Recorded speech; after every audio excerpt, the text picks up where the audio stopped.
আসসালামু আলাইকুম ভিউয়ার্স, আমি সানিয়া জাহান বলছি আর্ট টেকনোলজির পক্ষ থেকে সকলকে স্বাগত। আজকে আমি তোমাদের সাথে যে টপিকটি নিয়ে আলোচনা করব সেটা হচ্ছে টেলিগ্রাফির ব্যান্ডউইথ ব্যাখ্যা করো। টেলিগ্রাফির ব্যান্ডউইথটা কি? টেলিগ্রাফির ব্যান্ডউইথ মানে হলো টেলিগ্রাফ সিস্টেমের মাধ্যমে কত দ্রুত ডেটা বা সংকেত এক জায়গা থেকে অন্য জায়গায় পাঠানো যেত।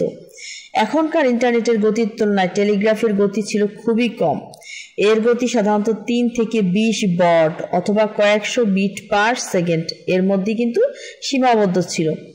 বার্ড এবং বিট পার সেকেন্ড দুটোই ডেটা ট্রান্সমিশনের গতিমাপার একক।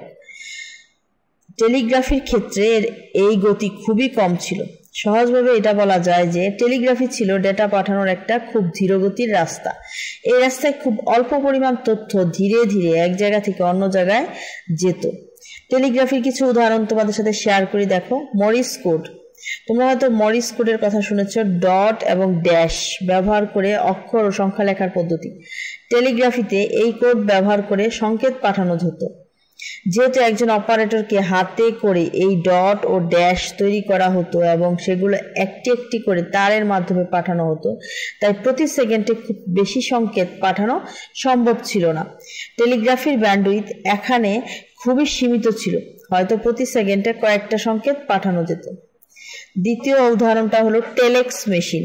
টেলেক্স মেশিন হলো টাইপরাইটারের মতো একটি যন্ত্র যা টেলিফোন লাইনের মাধ্যমে টেক্সট ডেটা আদান প্রদান করত।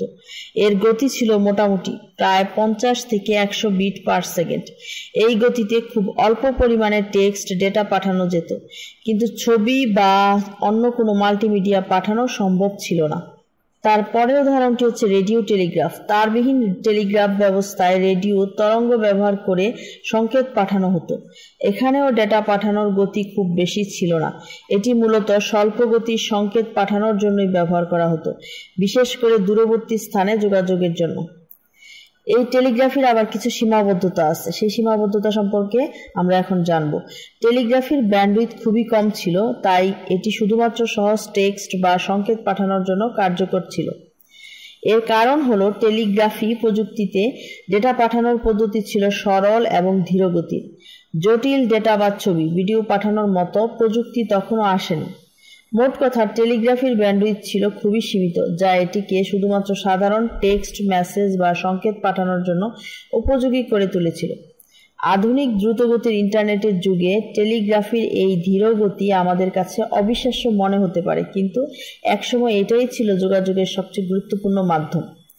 আমাদের চ্যানেলটি যদি তোমাদের ভালো লেগে থাকে অবশ্যই লাইক, কমেন্ট, সাবস্ক্রাইব করে আমাদের সাথেই থাকবে। ধন্যবাদ সবাইকে।